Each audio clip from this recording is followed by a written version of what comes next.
Hello, everyone. Welcome to Marketing 716, Marketing Management. Okay, this is Chapter 3. Chapter 3. In this chapter, let's talk about collecting and analyzing marketing information. Right? Collecting and analyzing marketing information. Okay? By the end of this chapter, you should be able to define big data. Excuse me, big data. What is big data?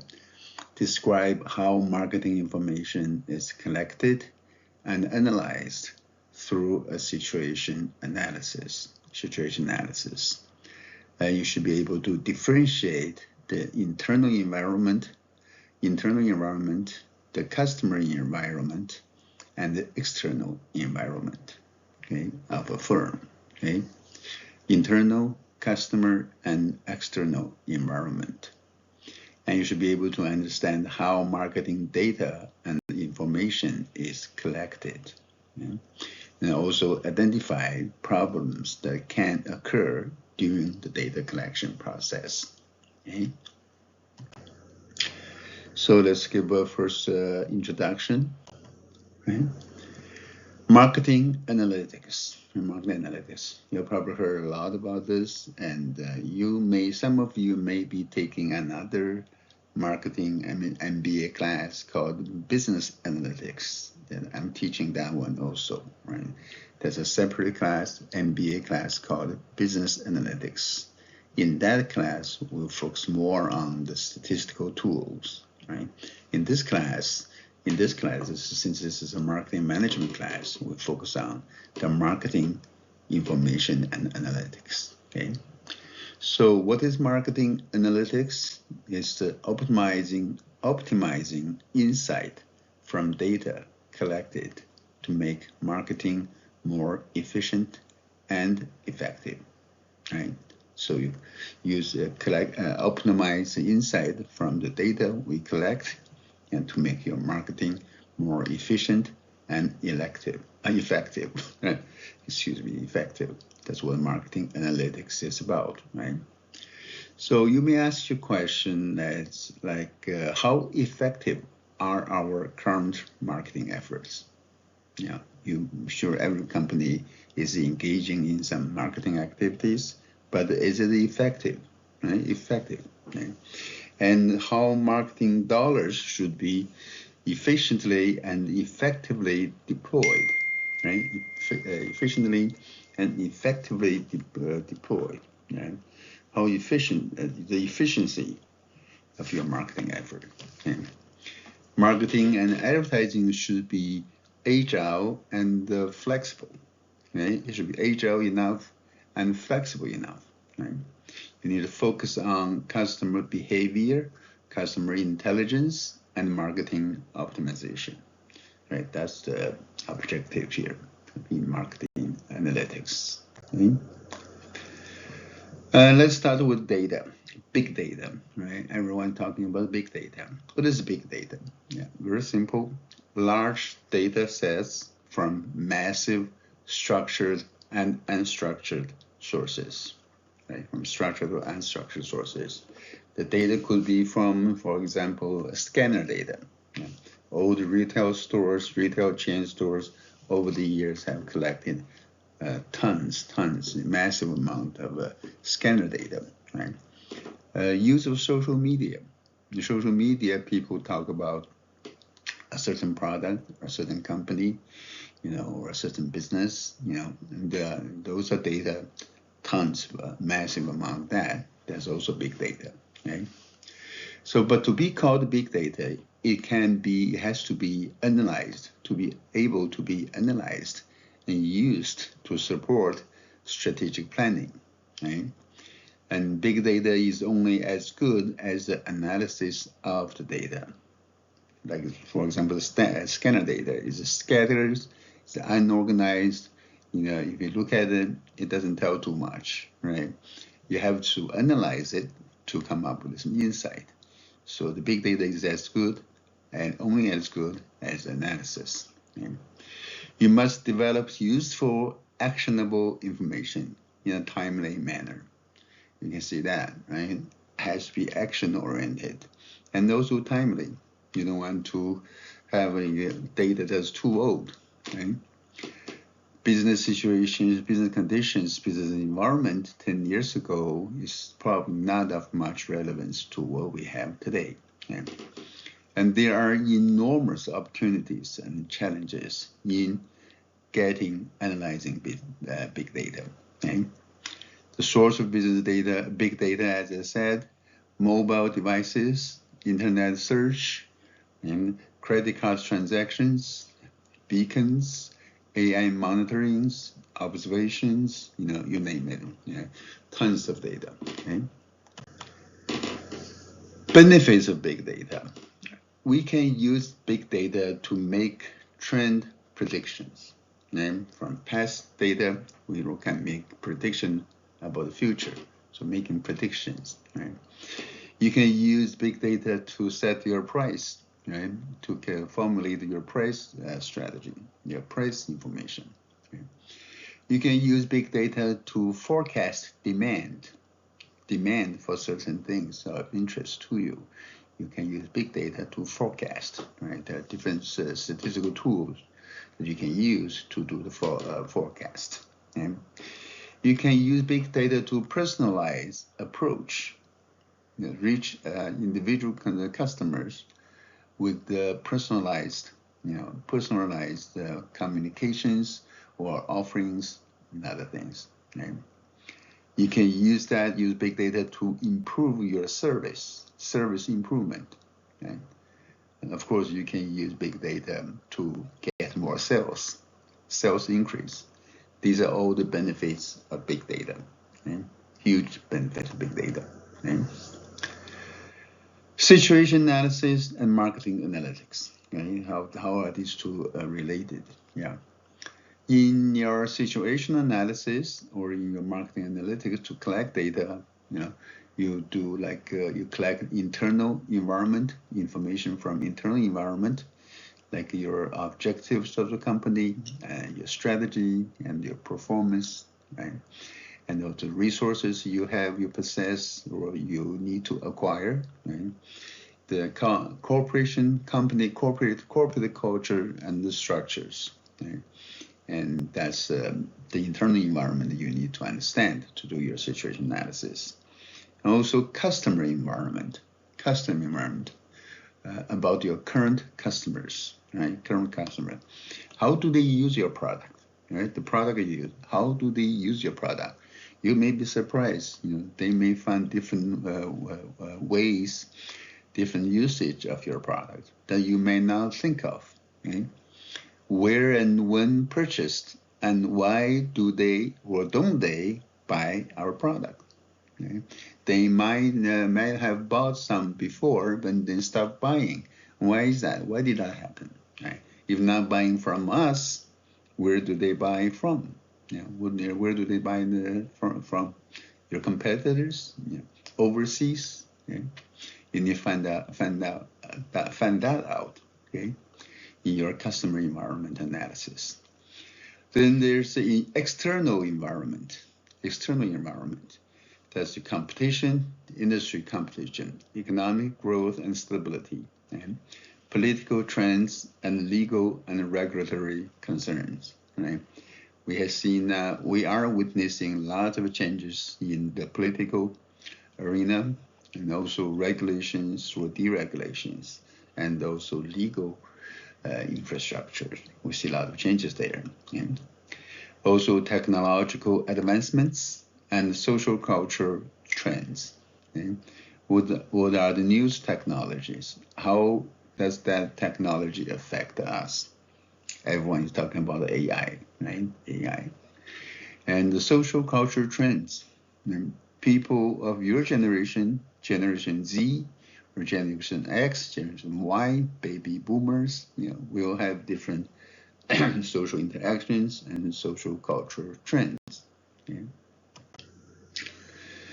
So how do you conduct situation analysis? Let's talk about conducting the situation analysis. Okay? The human element, right? keep in mind that your situation analysis does not replace intuitions and insights. That's manager empowerment. And you only find that in marketing, in advertising, in sales. Sometimes the marketing managers or advertising managers or sales managers, their insight is more accurate than your analysis, your quantitative analysis. Yeah. Intuition and insights are important. That's human element, right? And also data does not talk or think or interpret, right? Or manage the data and process. Okay, data is just data. You need to know the limitation, right? You need to, they don't talk. It needs you as analyst to think through, to interpret, and to come up with new insights. Right? Also, this may involve dissecting target markets. For example, you can dissect the market into heavy users or occasional users, light users, heavy users, occasional users, right? We can dissect the market by product, right? Features versus customer needs. Okay? What are the features desired? What are the customer's needs or changing needs? Okay? Also dissect market as with regard to competitors, right? Using benchmarking them. You benchmark them against you. Right? This goes beyond what AI and machine learning can produce alone. Right? Of course, we're not against AI or machine learning. We can use that, right? But that, at least at present, until the what they call the general AI, generalized AI is feasible, and we cannot use just rely on AI. And you have to use human intelligence as well, right? Not artificial intelligence, but human intelligence. Okay, so I need you to make this distinction between a few terms here. Okay, data, analytics, and insights are not the same thing. Okay, not the same. Okay? What is data? Data is the facts and details of your customers, product use, user inputs. That's data. That's data. Yeah? Cold hard data. Right? What is analytics? Right? Analytics is the discovery of trends and patterns within the data via analysis techniques. Right?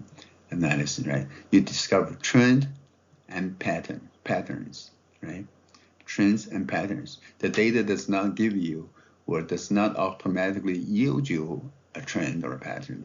You have to find out, about it. Okay? Those analysis techniques, tools. Okay? And then what's insight? Right? This insight is about data and analytics. It's from analytics. It's the value of data and analytics, and these outcomes identify usable information that helps to improve operations and performance of marketing activity. That becomes the insight, right? The marketing insight. Okay? That's the most valuable thing. Okay? Also, your situation analysis should be used strategically. Right? Any effort at situation analysis should be well organized, right? Systematic, and supported by sufficient resources. For example, people, equipment, information, and budget. Right? Most important aspects of analysis is that it should be an ongoing effort. Right? It's ongoing effort. Right? You should keep going, keep working on that, right? Do your analysis. Right? That's what those marketing researchers or strategic marketing thinkers are doing every day. Right? It is valuable only to the extent that it improves the quality of the resulting marketing plan. Right? And it has to be able to contribute to the establishment of the marketing plan, build up of the marketing plan. Okay? It's a challenge to track all three environments simultaneously.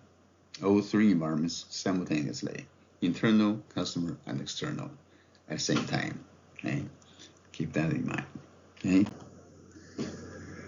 The relationship among the internal customer and the external environment is illustrated here, in this little graph, kind of like a Venn diagram. Like it's not exactly a Venn diagram, just charts. Let's put it. And you have your internal environment in the middle, right? And then you have your customer environment. Who are your customers, right? And what are your customers? What do they do? Customer environment, why do they buy or not buy from you? Right? Customer environment, when do they buy from you? Right? Where do they buy from you? Which channels they use? Right? These are the customer environment right around you, okay? Right around your internal environment. Then there is even further out, you have the external environment. External environment issues or situations regarding the competition, your competitors, the politics, social, cultural factors, technological advancements, right? Legal environment, of course, of the overall economy. So that's this is the relationship among the three environmental factors: internal, customer, and external. Okay. Let's do a quick pop quiz, right? Pop quiz. Right? Let's do a very quick pop quiz. Knowledge check activity 1. Now, which of the following refers to the value of data and analytics? Okay, which of the following? A, marketing plan. B, situation analysis. C, big data. And D, insights. Okay.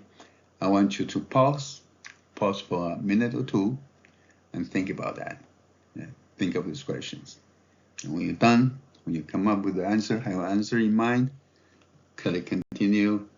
Let's continue. Okay. The answer is insights. Which of the following refer to the value of data and analytics? Is insights. You need to come up with the insights. Insights represent the value of data and analytics, and these outcomes identify useful information that helps to improve operations and performance of your marketing activity. Okay? Data is easy to collect and store, but the insights are not as easy to come by. You may look at the data all day long, and you may not be able to come up with any insights. Okay, so that needs to be trained or polished. Right? You need to develop that ability to come up with insight. Okay? All right, let's move on. Let's look at the internal environment. Okay, internal environment. In evaluating an internal environment, we can have a review of your current objectives, strategy, and performance. Right? How do you do that? You can use the metrics for evaluations.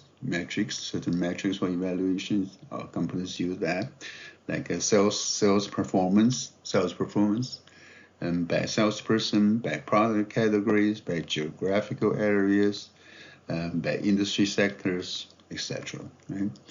Market share, the share of market that you have with regard or compared to that of your competitors or of the industry, okay?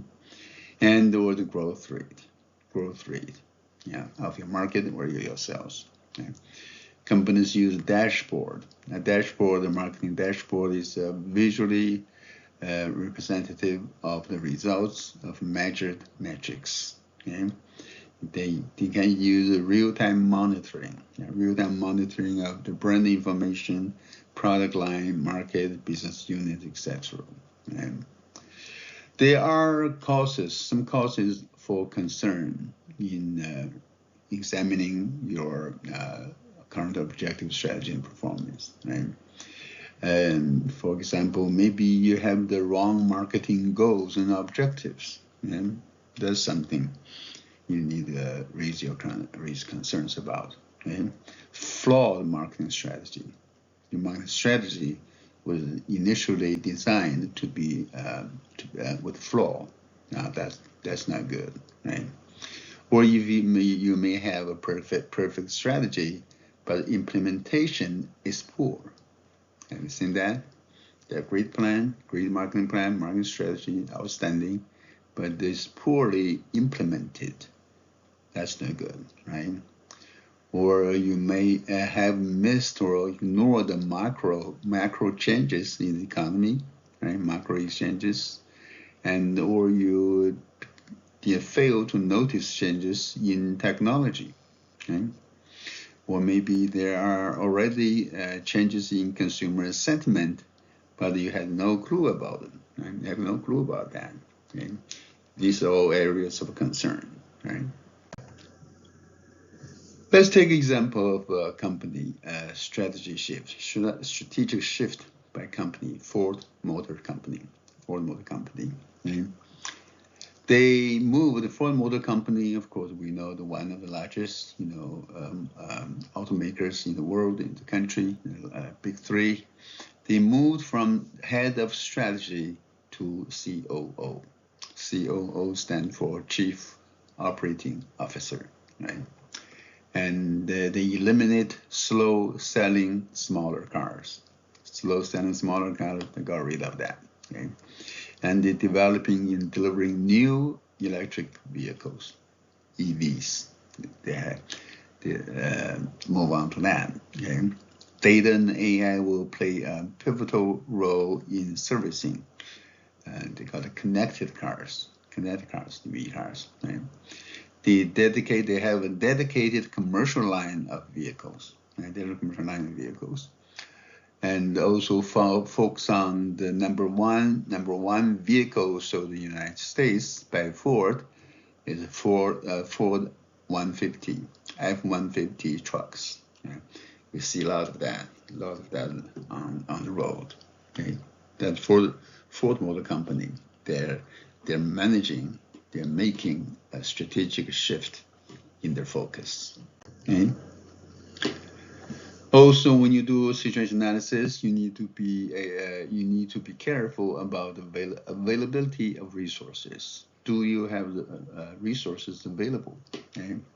You can use predictive analytics to use historical data input to predict the future. Okay. Informs coping mechanism to make up for shortfalls in the resource. And the financial resource is important, but the human resource and technology resource are important as well. And of course, you need to try to improve your productivity in managing the resources. Okay. Organizational culture and structure play an important role in your analysis. Okay. Marketing managers should review current and anticipated cultural and structural issues that could affect marketing activities. What kind of cultural issues affect your marketing activities? Do you have the right amount, the right type of corporate culture that supports marketing? Okay. Some companies may have a culture that put their emphasis on production, not marketing. Okay. Do you have the structures, right, to support your marketing? Okay. You need to consider internal culture of the company, a firm. Is marketing respected and central to a customer focus? Okay. In some businesses, marketing is not respected, is not central. Now, that could be a problem. Right? They think the product focus is most important, or the technology is most important. They overlook, they ignore, or don't respect marketing. Okay? Culture and structure are relatively stable at most firms. Changing structure is time-consuming. There'll be a lot of resistance. We're now shifting towards customer success orientation. Yes, and companies are moving towards customer success orientation. Okay. Let's look at the customer environment. Customer environment. Okay. In the customer environment, during this analysis, information should be collected that identifies the firm's current and potential customers. Who are your current customers? Who are your potential customers? Right? The prevailing needs of current and potential customers. What do they need? Right? The basic features of the firm's competitors' products. Right? Firm's competitors' products perceived by customers as meeting their needs. Right? Your firm, your competitor's product. Yeah. How do customers view their product? Okay? And how does that product satisfy customers' needs? Okay? Anticipated changes in customer needs. Okay? Look at your customers. They may be buying your product today, may not buying your product tomorrow or day after tomorrow. Yeah. They could be changing. They could be shifting. Right? You need to anticipate that changes. Know what their change, what their taste, preference is going to change. Yeah, it's going to change. We have a 5W model. 5W model to monitor your customers. Right? Who, what, where, when, and why. Who, what, when, where, and why. Yeah. Who are our current and potential customers? Yeah. Who are they? Yeah. What do customers do with their products? You'll be surprised to find out what they do with the product. Right? What do they do with our products? Yeah. Where do customers purchase our products? Where? The channel of distribution. Yeah. And when do customers purchase our product? When do they purchase our product? And why or how do customers purchase products? Yeah. The answer to these questions, these 5 questions, using the 5W model, yeah, to assess, to learn, to understand your customer environment. Yeah. Let's go. Who are our current and potential customers? Who is a purchaser? Right? There could be users, purchasers, right? Influencers, decision makers. Right? Who is the purchaser? Right? You can look at the purchaser's geographical distribution, demographic distribution, and psychographic distribution. Right? Are purchasers different from users? Right? In some customers, in some business institutions, organizations, there are users and there are purchasers. Okay? They're buying centers. Okay? Who has influence on the purchase decision? As I said, they have a buying center, they have influencers, right? Influencers, gatekeepers, purchasers, and users. Okay? Who is financially responsible for purchase? Who is paying for that? Who authorizes that? Right? So these are the questions you need to ask yourself about your current and potential customers. When you guys work on your group project, okay, and you to do a thorough, complete, in-depth analysis of whatever company you're going to choose, right? Whatever product you're going to choose, you need to do a thorough study on the customers, current customers and potential customers. I want to see in-depth analysis, right? Not just superficial, simple statement, okay? And what do customers do with their products, right? And the quantities, combinations purchased. They may purchase your product together with something else, right? There are heavy users and there are light users, right? Or occasional users, right? Do buyers use complementary products? Right? There's also the issue of derived demand. Derived demand is when the demand for one product depends on or is derived from the demand of another product. Okay? Right. For example, like a cell phone, right? Cell phone. You know, cell phone protective cover, the cell phone case, cell phone case. The demand for cell phone case is depend on what? The sales of the cell phones. Right? Every time I got the new cell phone, a new iPhone, I need to get a new case, right? New protective case. Right?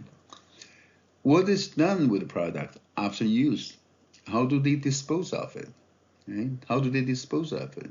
Do they sell to somebody else for use as used product, or just put it in the trash or recycle bin, or disassemble it for something else?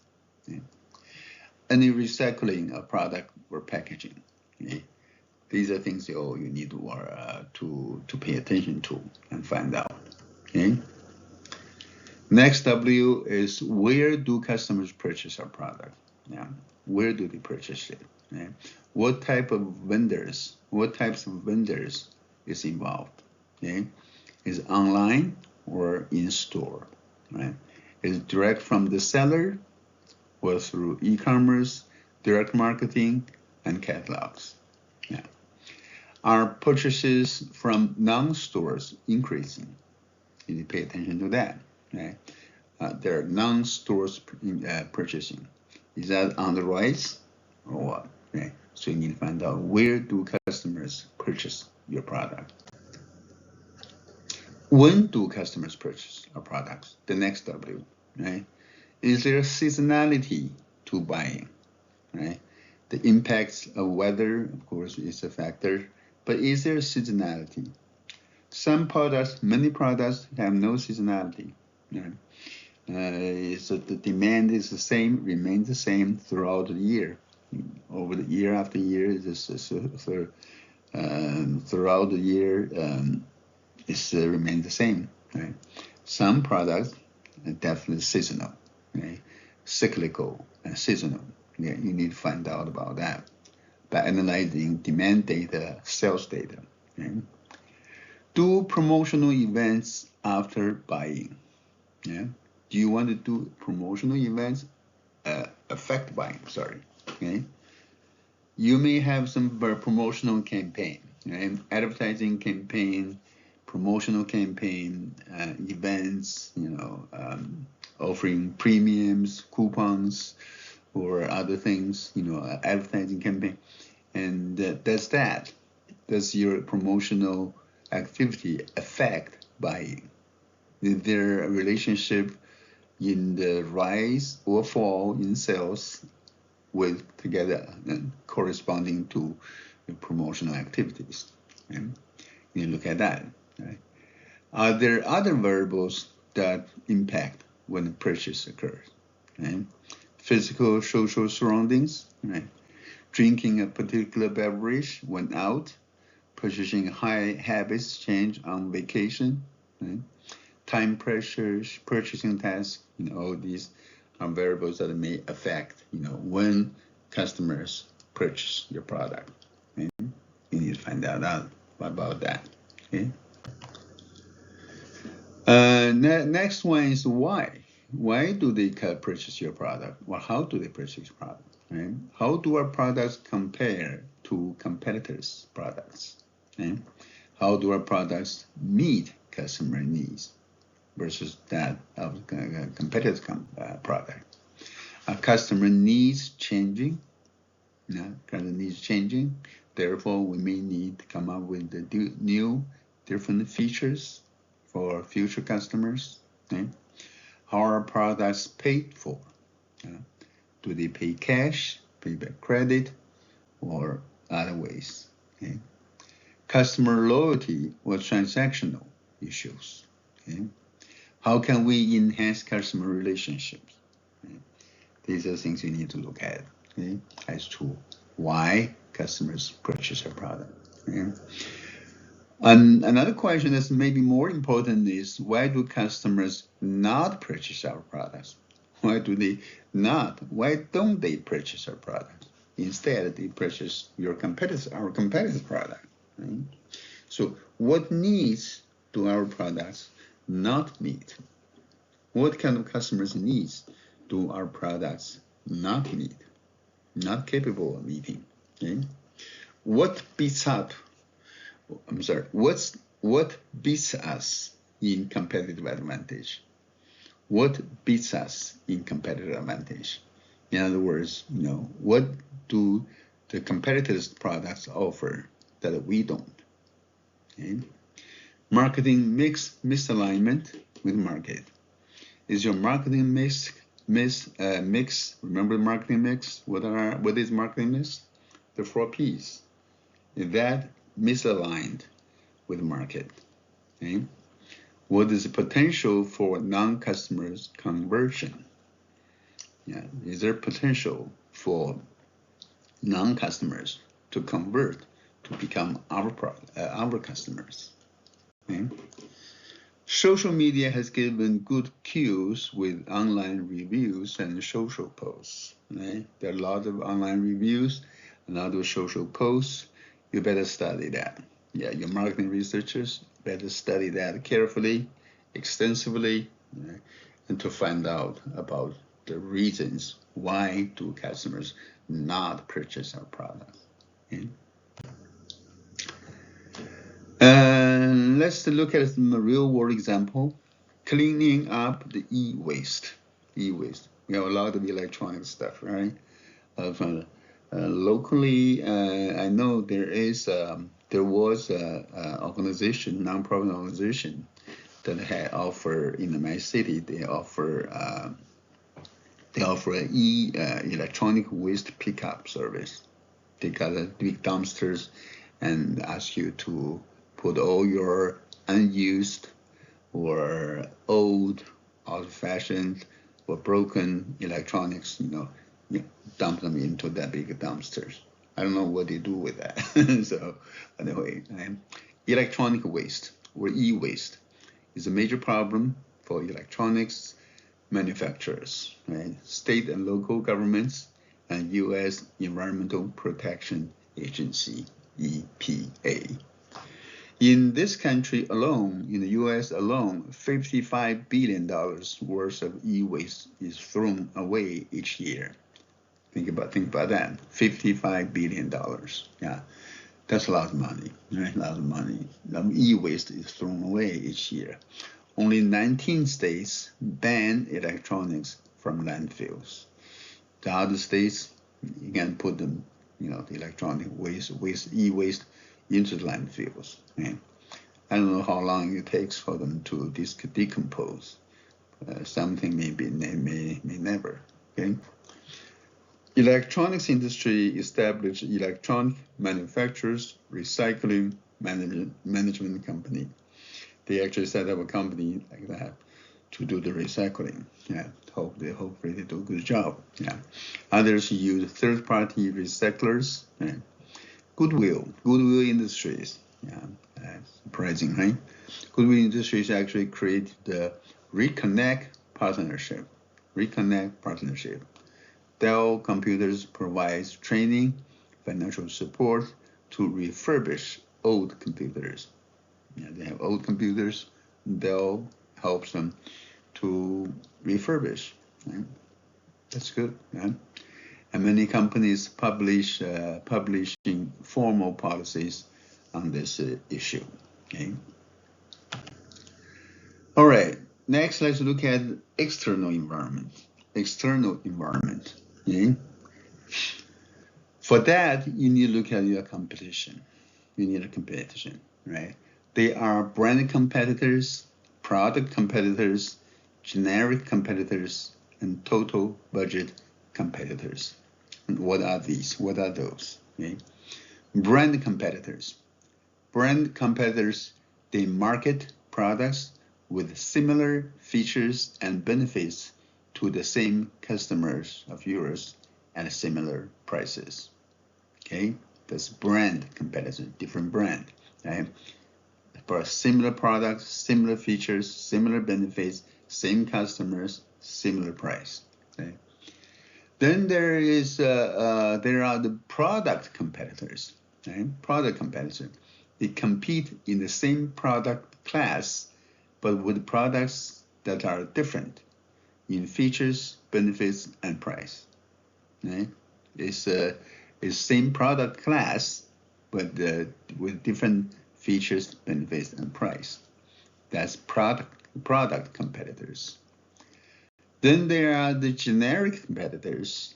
They market very different products that solve the same problem or satisfy the same basic customer need, but not the same as yours, right? They market very different products, right? Very different products, not same as you, not similar, very dissimilar to yours, but they solve the same problem, or solve the same problem or satisfy the same need of the customer. They're the substitutes, right? The substitutes, those generic competitors. Then there's the total budget competitors. They compete for the limited financial resources of the same customers. Compete for the limited financial resources of the same customers. Right? That's your total budget competitors. Different type of competition. Okay? For example, soft drink. For soft drinks, right? What are brand competitors? Brand competitors, Coca-Cola, Coca-Cola, Coke Zero, and Diet Coke, right? Pepsi-Cola, Diet Pepsi. They are brand competitors, right? What about product competitors, right? Tea may be in competition with the orange juice, right? Bottled water, energy drinks, sparkling waters. These are product competitors. Different product, but satisfy similar needs, right? Generic competitors, tap water, generic competitors, right? And total budget competitors, right? And instead of a soda, soft drink, the people may spend money on candy, gum, and potato chips, right? That's your total budget competitors. So when analyzing your external environment, make sure you consider all four types of competitors, not just brand. Everyone, it's easy for anyone to think of brand competitors, right? But remember, in addition to brand competitors, you can also have product competitors, generic competitors, and total budget competitors. Okay?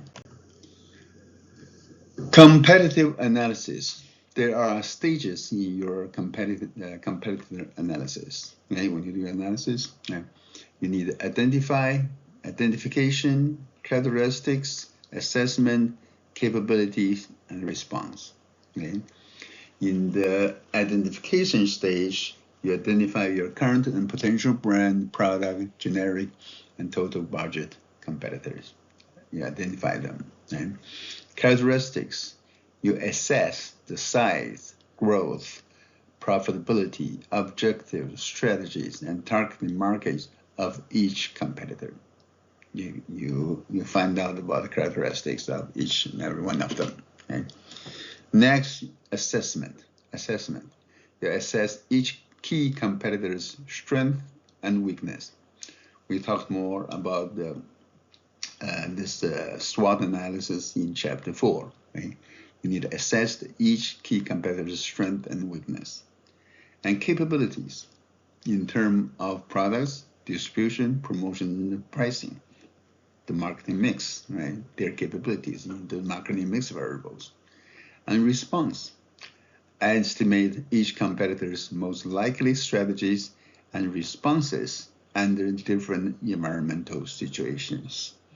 What would they do, with regard to their product offerings, pricings, promotions, if environmental situations change? Okay? If there is a change in environment, what would be their response? You want to foresee that. You want to anticipate and foresee that. You know where your competitor is going. Okay? Economic growth and stability affects your analysis. Change and uncertainty is inevitable. You have to keep that in mind. Change and uncertainty is inevitable. Overall economic conditions in the market could be changing. Yeah, it's constantly changing. And economic health of our industry, which could be changing, could be growing, or could be in decline. Right? Consumer optimism or pessimism on economy could change. Right? Consumer sentiment could be up or down. Right? Buying and spending patterns within the industry could change. Right? Buying and spending patterns within the industry could change. COVID-19 pandemic was one such event, right, that happened before. Okay? Could something similar happen again in the future? We'll see. Political trends. Have recent elections changed the economy? Okay? Political landscape. Every 4 years we have an election, presidential election. Have recent ones changed the economy? I'm sure you will have all your own answers. We may not have different answers. We may look at things differently. We may all have different political inclination or preferences, right? But there are changes. Right? There are changes in the political landscape, and that affect the economy. Right? What type of industry regulation and deregulation is happening? Okay? How do we maintain good relations with elected officials? Right? How effective have this been? Like donations, etc. There's political trends. Legal and regulatory issues. Legal and regulatory issues. Yeah. What regulatory changes can affect marketing? Do regulations change, deregulation affect marketing? Of course, yeah. Lots of effect, right?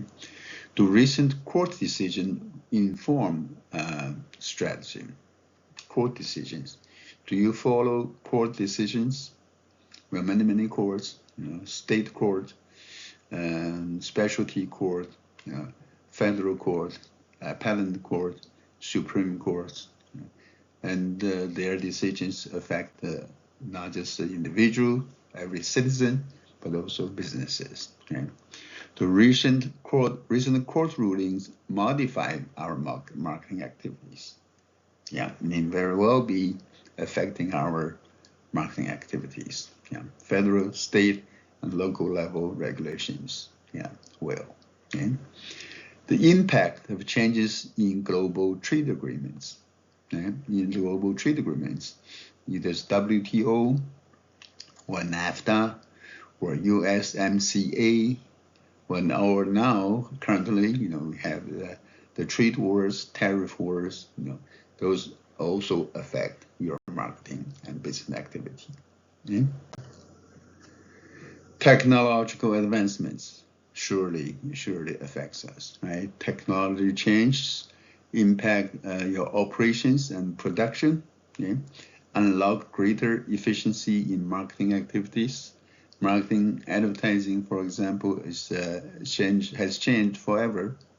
We're leaving. Advertisers are leaving traditional media like TV and newspapers, now moving online. Okay? Product survival and obsolescence is taking place because of new technology, new product development. Okay? Front stage technology is most noticeable to customers. They can see that right away, right? But backstage technology advances are not as apparent, but it could be very critical. Yeah, critical. Okay? RFID radio frequency identification is both front stage and backstage. Yeah, digital data is encoded in RFID tags and is captured by reading radio waves, right? And is used in inventory, asset tracking, ID badges, controlled access, supply chain management, personnel tracking, and counterfeit protection. Okay? Very widely used, affecting every aspect of marketing, channels, logistics. Okay? Social culture changes. Okay? How are demographics and cultural values changing? Okay? We have aging population, right? We have aging population. Baby boomers are retiring, a lot. I think every day there's like tens of thousands of people retiring every day. Right? Baby boomers. The increasing number of single-parent families. Okay? Single-parent families is increasing, right? Greater focus on ethics and social responsibility. Okay? More value-oriented consumption. Value-oriented consumption. What challenges, opportunities have changed our diversity, both customers and employees? You can ask yourself the question. Okay? What is the societal attitude towards our industry? Do the consumers, do the public, do they view our, do they have different attitudes toward our industry, the industry you're in? Okay? What the social or ethical issues should we address? Okay? The social cultural trends. Okay? This chart shows the labor force by age group. It changes in the past, last 40 years, from 1998 to projected 2028. 2028 is only a couple of years away. Okay. Let's look at the chart here. Yeah, the orange, kind of orange, right? Reddish orange is 55 and older. 55 and older. Okay. Changes from in 1998 to 12.4%, to 2008 18%, 2018 23%, projected 2028 25%. That's most people in the late stage in their work age, and they're about to retire, okay, or getting ready to retire. Okay, it's increased fast, right? It's probably the biggest one in increase, right? The light blue 45 to 54, you can see changed from 20% in 98 to 23 in 2008, 20 also around 20 or 21 in 2018, and go to 19% in 2028. Okay, in 4 years it's decreasing. Okay? The purple 35 to 44.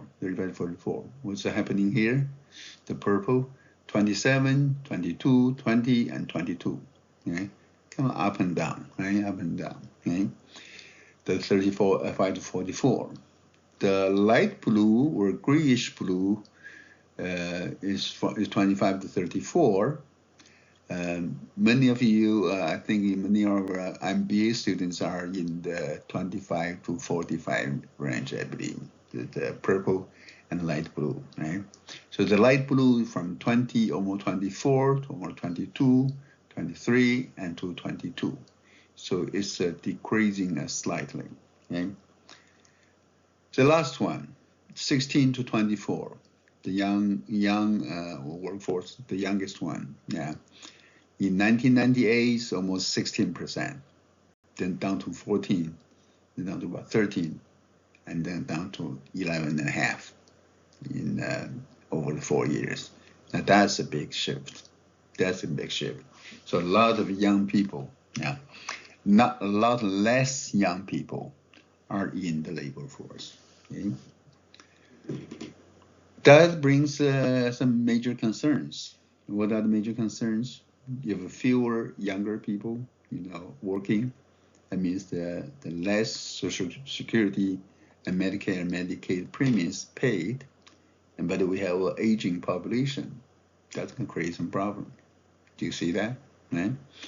So that problem has to be addressed sooner or later. We'll see. Another quiz, right? Quick knowledge check. Right? Honda CR-V, right? Jeep Campus. Are you familiar with those two vehicles, two cars, right? Or SUVs, They are what? What kind of competitors are they? Honda CR-V versus Jeep Compass. Are they brand competitors, product competitors, generic competitors, or total budget competitors? Okay? You can pause for a minute, think through, and then continue. Okay, what's your answer?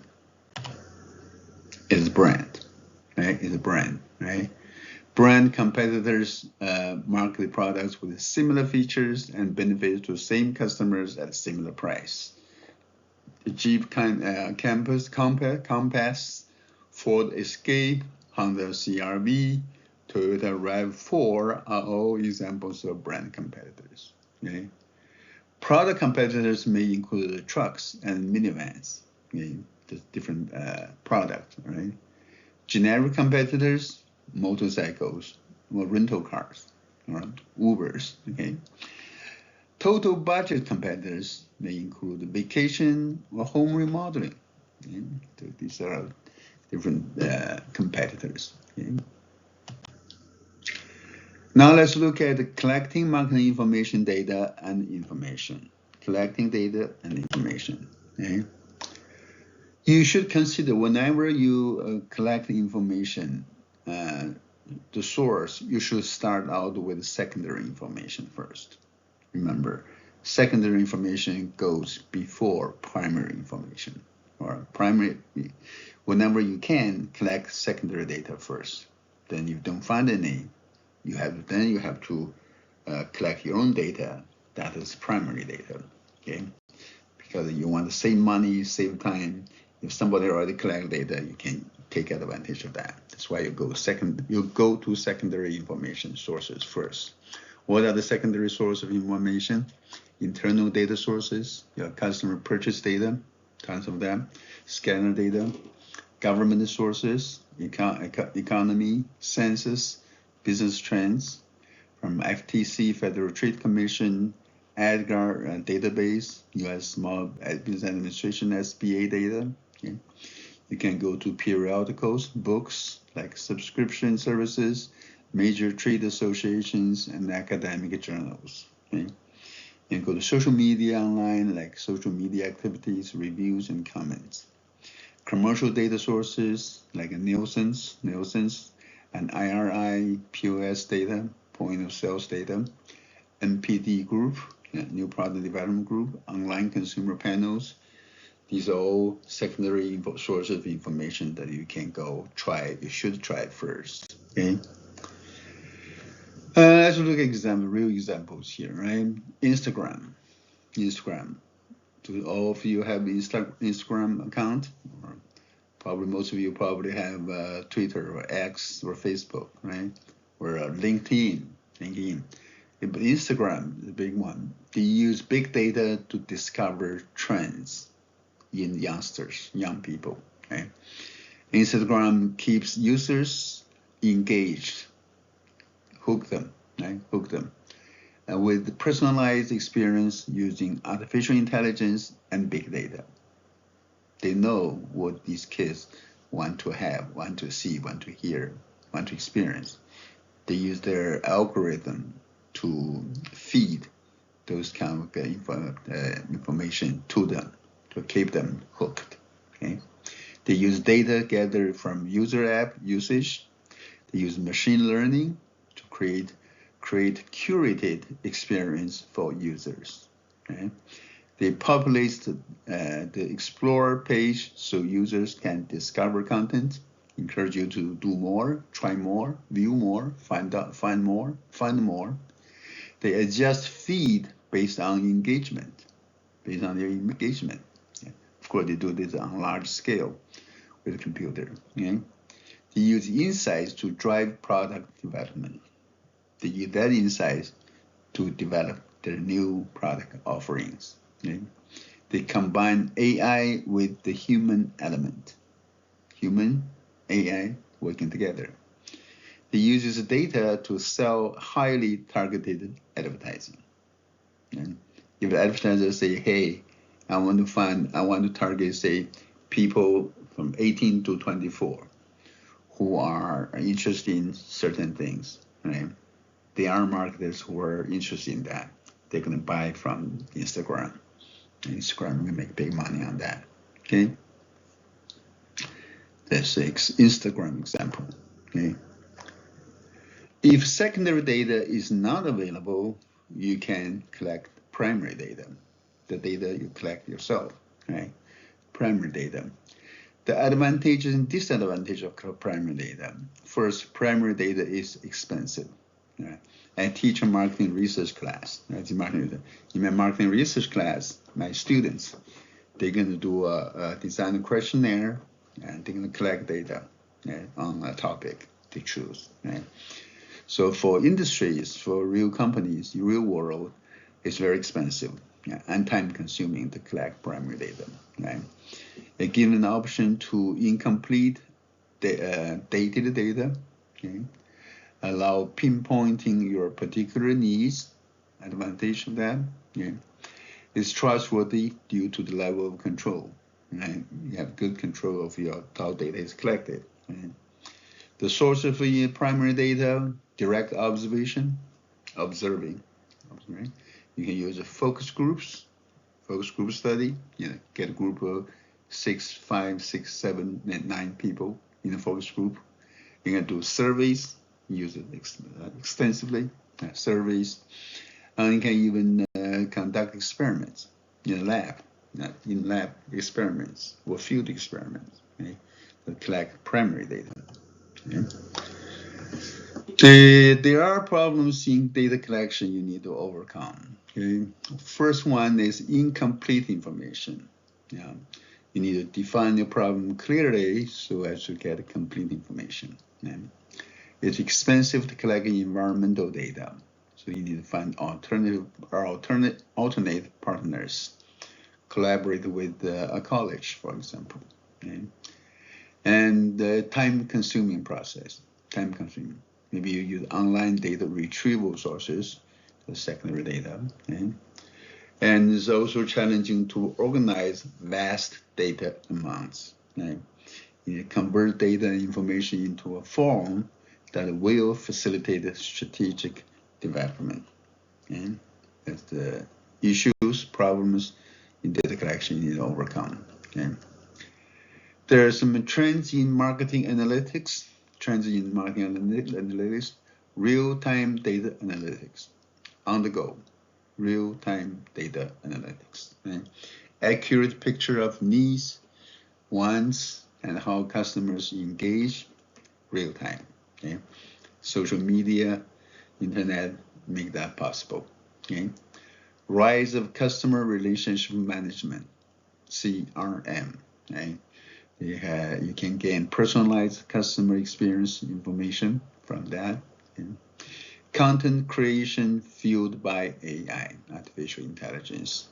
You can use email marketing, blogs, web pages, etc. Okay? Automation will optimize multi-channel marketing. Okay? We increase your response rate as well. Okay, right? Okay, so I think that's everything. To summarize, you should have learned how to define big data. Think about that. Describe how marketing information is collected and analyzed through situation analysis. Right? Differentiate internal environment, the customer environment, and external environment. Right? Internal, customer, and external. Understand how marketing data and information is collected, primary data and secondary data. And you should be able to identify problems that can occur during data collection. Okay? Okay, that's all I have for this chapter. Thank you, and I'll see you next time. Goodbye.